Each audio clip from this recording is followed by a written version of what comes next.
বাংলাদেশের ফুটবলের সবচেয়ে বড় শূন্যতাটা কোথায়? উত্তরটা বহু বছর ধরে একই। সেন্টার ফরওয়ার্ড পজিশনে মাঝ মাঠে বল যোগান দেওয়ার মানুষ এসেছে, উইংয়ে গতি এসেছে, ডিফেন্সে স্থিরতা এসেছে, কিন্তু বক্সের ভেতরে শেষ কথা বলার মতো একজন স্ট্রাইকারের অভাব কাটেনি। আর ঠিক এই জায়গাতে জায়ান হাকিম বাংলাদেশের জন্য হতে পারেন গেম চেঞ্জার। কারণ বাংলাদেশ শুধু আরেকজন ফরওয়ার্ড খুঁজছে না, বাংলাদেশ খুঁজছে এমন একটা ফোকাল পয়েন্ট যাকে সামনে রেখে আক্রমণ ভাগের পুরো কাঠামো দাঁড় করানো যায়, এমন একজন স্ট্রাইকার যিনি শুধু গোল করবেন না, প্রতিপক্ষের সেন্টার ব্যাককে ব্যস্ত রাখবেন, ডিফেন্সের লাইন ভাঙবেন, বল ধরে রাখবেন এবং সেকেন্ড বলের লড়াইয়ে দলকে এগিয়ে দেবেন। জায়ান হাকিমের প্রোফাইল ঠিক এই কারণেই এতটা গুরুত্বপূর্ণ। ইংলিশ ফুটবলের অষ্টম স্তরে ওয়েলিংব্রু টাউন এফসির হয়ে মৌসুমের শুরুতেই তিনি যে গোলের ধার দেখিয়েছেন সেটাও নজর কাড়ার মতো। প্রথম 3 ম্যাচে 3 গোল বাংলাদেশের জন্য এটা একটা সম্ভাবনার সংকেত। কারণ জাতীয় দলের সবচেয়ে বড় সমস্যা যখন ফাইনাল থার্ডে এন্ড প্রোডাক্ট, তখন এমন একজন স্ট্রাইকারের ফর্মকে উপেক্ষা করার সুযোগ নেই। আরও গুরুত্বপূর্ণ হলো তার স্ট্রাইকার প্রোফাইল। জায়ান হাকিম এমন ফরওয়ার্ড নন যিনি শুধু পেনাল্টি বক্সে দাঁড়িয়ে বলের অপেক্ষা করবেন। তার হোল্ড আপ প্লে আছে, শারীরিক সক্ষমতা আছে, এরিয়াল ডুয়েলে লড়াই করার সামর্থ্য আছে, সামনে বল পেলে সেটি ধরে রেখে মিডফিল্ডকে আক্রমণে ওঠার সময় দিতে পারেন। অর্থাৎ তিনি একজন টার্গেট ম্যান হিসেবেও কাজ করতে পারেন, আবার সুযোগ পেলে বক্সের ভেতরে একজন ফিনিশার হিসেবেও হুমকি তৈরি করতে পারেন। এটাই বাংলাদেশের জন্য বড় ব্যাপার, কারণ জাতীয় দলের আক্রমণ প্রায় একটা সমস্যায় আটকে যায়। মিডফিল্ড থেকে বল আসে, উইং দিয়ে আক্রমণ তৈরি হয়, কিন্তু বক্সে সেই বলটাকে গ্রহণ করার মতো কার্যকর উপস্থিতি থাকে না। ক্রস যায় কিন্তু ফিনিশিং হয় না, কাটব্যাক আসে কিন্তু বক্সে সঠিক সময়ে রান থাকে না, লং বল যায় কিন্তু ফরওয়ার্ড সেটা ধরে রাখতে পারে না। জায়ান হাকিম এই 3টা সমস্যার অন্তত কিছুটা সমাধান করতে পারেন। চিত্রটা এমন হতে পারে, বাংলাদেশের উইং থেকে একজন দ্রুত গতির উইঙ্গার নিচু ক্রস পাঠালেন, বক্সে একজন শক্তিশালী সেন্টার ফরওয়ার্ড অপেক্ষা করছেন, আবার একই সময়ে মিডফিল্ডার থ্রু বল খেললেন ডিফেন্সের পেছনে। জায়ান হাকিমের মতো একজন ফরওয়ার্ড তখন শুধু ক্রসের জন্য অপেক্ষা করবেন না, তিনি near post run, far post movement কিংবা চ্যানেল রান দিয়ে সেন্টার ব্যাককে টেনে বের করে আনতে পারবেন। একজন ভালো স্ট্রাইকার শুধু নিজে গোল করেন না, তিনি অন্যদের জন্য জায়গা তৈরি করেন। এখানেই জায়ান হাকিমের সবচেয়ে বড় মূল্য। তার উপস্থিতি প্রতিপক্ষের ডিফেন্সকে আরও গভীরে যেতে বাধ্য করতে পারে। সেন্টার ব্যাক যদি তার সঙ্গে শারীরিক লড়াইয়ে ব্যস্ত থাকে তাহলে উইঙ্গারদের জন্য জায়গা তৈরি হবে, মিডফিল্ডাররা বক্সের সামনে আরও স্বাধীনতা পাবেন, লেট রান করা খেলোয়াড়রা সুযোগ পাবেন। অর্থাৎ একজন স্ট্রাইকার পুরো আক্রমণ ভাগের গ্র্যাভিটি বদলে দিতে পারেন। বাংলাদেশের প্রয়োজন ঠিক এমনই একজন। আর সামনে যখন সেপ্টেম্বরের আন্তর্জাতিক উইন্ডো এবং সম্ভাব্য বড় আন্তর্জাতিক প্রতিযোগিতার প্রস্তুতি, তখন সময় নষ্ট করার সুযোগ আরও কম। জাতীয় দলের স্কোয়াড তৈরি হয় কেমিস্ট্রি, ট্যাকটিক্যাল আন্ডারস্ট্যান্ডিং দিয়ে। একজন নতুন ফরওয়ার্ডকে যত দ্রুত দলের সঙ্গে ইন্টিগ্রেট করা যায় তত দ্রুত কোচ তার চারপাশে আক্রমণাত্মক কাঠামো তৈরি করতে পারেন। থমাস ডুলি যদি সত্যি দীর্ঘ ক্যাম্পের পরিকল্পনা করেন তাহলে সেটা জায়ান হাকিমের জন্য আদর্শ প্ল্যাটফর্ম হতে পারে। কারণ একজন ফরওয়ার্ডকে শুধু জাতীয় দলের জার্সি পরিয়ে মাঠে নামিয়ে দিলে কাজ শেষ নয়, তাকে বুঝতে হবে উইঙ্গার কখন ভেতরে ঢুকবেন, মিডফিল্ডার কখন থ্রু বল খেলবেন, ফুল ব্যাক কখন ওভারল্যাপ করবেন, কখন ডিফেন্সের পেছনে ছুটতে হবে। এই বোঝাপড়াটাই তৈরি করতে হবে ক্যাম্পে। আরেকটা বিষয়ে গুরুত্বপূর্ণ, জায়ান হাকিমের ক্ষুধা। বাংলাদেশের হয়ে খেলতে আগ্রহী একজন অরিজিন ফুটবলারকে জাতীয় দলে আনা শুধু স্কোয়াডের সংখ্যা বাড়ানো নয়, এটা প্রতিযোগিতার মানও বাড়ায়। একজন নতুন স্ট্রাইকার দলে ঢুকলে অন্য ফরওয়ার্ডদেরও নিজেদের জায়গার জন্য লড়তে হবে। ফলে অনুশীলনের তীব্রতা বাড়বে, ম্যাচের জন্য প্রতিযোগিতা বাড়বে, কোচের হাতে বাড়বে বিকল্প।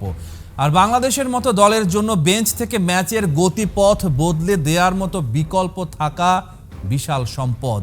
সবচেয়ে বড় কথা, বাংলাদেশের সামনে এখন শুধু একটা ম্যাচ বা একটা টুর্নামেন্ট নেই, সামনে সাফ এশিয়ান পর্যায়ের প্রতিযোগিতা এবং বিশ্বকাপ বাছাইয়ের মতো বড় চ্যালেঞ্জ।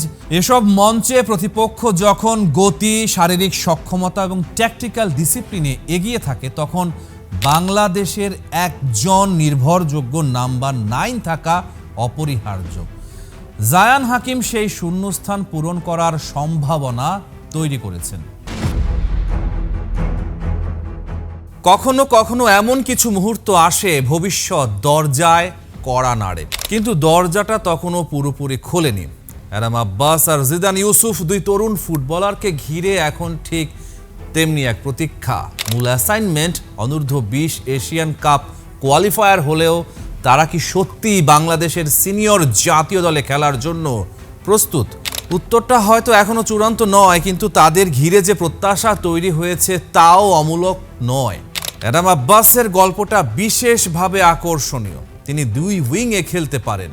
আধুনিক ফুটবলে এটা বড় সম্পদ। একজন উইঙ্গার শুধু দৌড়াবেন না, কখন কোথায় জায়গা তৈরি করতে হবে, কখন ডিফেন্ডারকে একের বিপরীতে এক অবস্থায় ফেলতে হবে, কখন আক্রমণের গতি বাড়াতে হবে, এসবও বুঝতে হয়।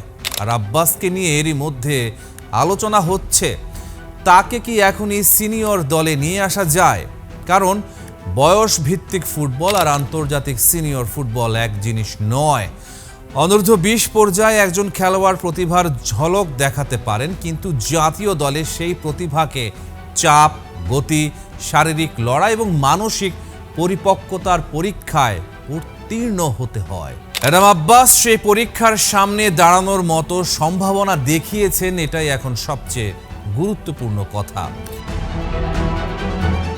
জিদান ইউসুফ, তার উচ্চতা, শারীরিক গঠন এবং সামগ্রিক অ্যাট্রিবিউট দেখলে মনে হয় আন্তর্জাতিক ফুটবলের কঠিন বাস্তবতার জন্য তিনি হয়তো খুব বেশি দূরে নেই। বিশেষ করে একজন ডিফেন্ডারের ক্ষেত্রে শারীরিক উপস্থিতি অত্যন্ত গুরুত্বপূর্ণ। কিন্তু শুধু লম্বা হলেই তো ডিফেন্ডার হওয়া যায় না। প্রয়োজন পজিশনিং, সিদ্ধান্ত নেওয়ার ক্ষমতা, প্রতিপক্ষের গতিবিধি পড়া এবং চাপের মুহূর্তে ঠান্ডা মাথায় সঠিক সিদ্ধান্ত নেয়া। যশোরের ক্যাম্পে জিদানের ম্যাচিউরিটি নজর কেড়েছে। আর বাংলাদেশের সিনিয়র জাতীয় দলে যদি ডিফেন্সিভ ব্যাকআপের প্রয়োজন হয়, তাহলে তিনি ভবিষ্যতের একটি গুরুত্বপূর্ণ বিকল্প হয়ে উঠতে পারেন। জাতীয় দলের দরজা খুলে দেওয়ার আগে জিদান ও অ্যাডামকে নিজেদের মাঠে উত্তর দিতে হবে। তাদের সামনে রয়েছে বাংলাদেশ অনূর্ধ্ব-20 দলের গুরুত্বপূর্ণ এএফসি এশিয়ান কাপ কোয়ালিফায়ার। আগস্টের 31 তারিখ, সেপ্টেম্বরের 3 তারিখ এবং সেপ্টেম্বরের 6 তারিখ, এই ম্যাচগুলোই হতে পারে তাদের সবচেয়ে বড় পরীক্ষা। এই 3 ম্যাচে তারা কি করেন, কিভাবে করেন, কতটা ধারাবাহিক থাকেন, সেদিকে তাকিয়ে থাকবেন জাতীয় দলের কোচ থমাস ডুলি। কারণ একজন কোচ শুধু প্রতিভা খোঁজেন না, তিনি খোঁজেন প্রস্তুত খেলোয়াড়, এমন একজনকে যাকে বড় ম্যাচের উত্তাপে মাঠে নামিয়ে বিশ্বাস করা যায়। বাংলাদেশের ফুটবলে অরিজিন বা প্রবাসী ফুটবলারদের উপস্থিতি নতুন মাত্রা যোগ করছে। ফারহান আলী ওয়াহিদের বিষয়টা অনেকটা এগিয়ে আছে। বাংলাদেশের জার্সিতে তার খেলা এখন সময়ের ব্যাপার মাত্র। এর সঙ্গে রয়েছে লুই ওয়াটসন আর ট্রেভর ইসলাম। লুই ওয়াটসনকে নিয়ে আগ্রহের কারণ তার ফুটবল পরিচয়। ইংল্যান্ড ও আয়ারল্যান্ডের বয়স ভিত্তিক পর্যায়ে খেলা এই ফুটবলারকে একজন প্রথাগত নাম্বার 10 হিসেবে দেখা হচ্ছে, অর্থাৎ এমন একজন যার কাজ শুধু বল পাস করা নয়, আক্রমণ তৈরি করা, স্পেস খুঁজে নেওয়া এবং শেষ পাসের দরজা খুলে দেয়া। আর ট্রেভর ইসলাম, যাকে যুক্তরাষ্ট্রের ইউনিভার্সিটি ফুটবলের সঙ্গে যুক্ত একজন সম্ভাবনাময় খেলোয়াড় হিসেবে তুলে ধরা হয়েছে, তাকেও বাংলাদেশের ভবিষ্যৎ পরিকল্পনায় রাখা হচ্ছে। অনূর্ধ্ব-20 দলের ক্যাম্পে আলো ছড়ানো মাহি খানকেও ভুলে গেলে চলবে না। তাকে সেন্টার ফরওয়ার্ড হিসেবে বিবেচনা করার সম্ভাবনার কথা উঠে এসেছে, কিন্তু তার ক্ষেত্রেও একই নিয়ম। প্রথমে অনূর্ধ্ব-20 পর্যায়ের বড় পরীক্ষায় পারফরম্যান্স, তারপর সিনিয়র দলের দরজা।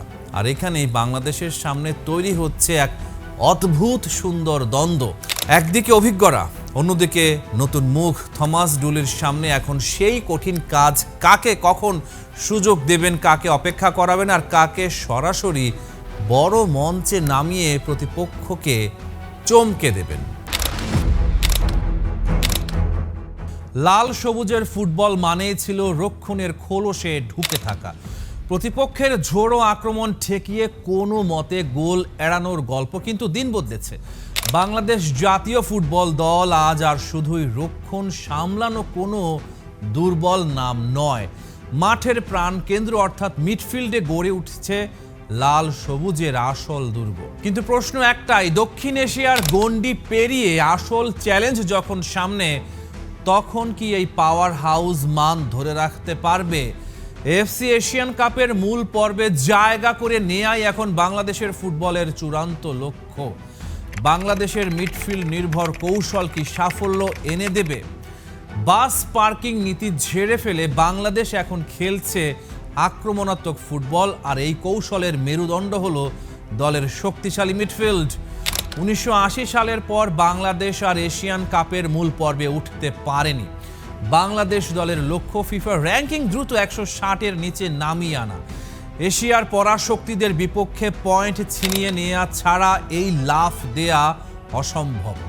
সাফ অঞ্চলে রাজত্ব করা সহজ, কিন্তু এএফসির মঞ্চ সম্পূর্ণ ভিন্ন। বাংলাদেশ ফুটবল দলের মিডফিল্ড অভিজ্ঞতা, আন্তর্জাতিক মান এবং তারুণ্যের দুরন্ত এক ককটেল। ইংলিশ প্রিমিয়ার লিগে খেলা তারকা হামজা চৌধুরীর লাল সবুজে আগমন পুরো চিত্র বদলে দিয়েছে। তার সাথে যুক্ত হয়েছেন কানাডার লিগে খেলা সমিত সোম, রয়েছেন জামাল ভুঁইয়া ও সোহেল রানার মতো অভিজ্ঞ কান্ডারি, সাথে শেখ মোরসালিনের মতো অ্যাটাকিং মিডফিল্ডার।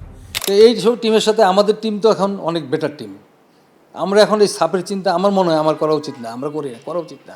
আমাদের এখন এশিয়ান কোয়ালিফাইং রাউন্ড এদিকে যাওয়া উচিত।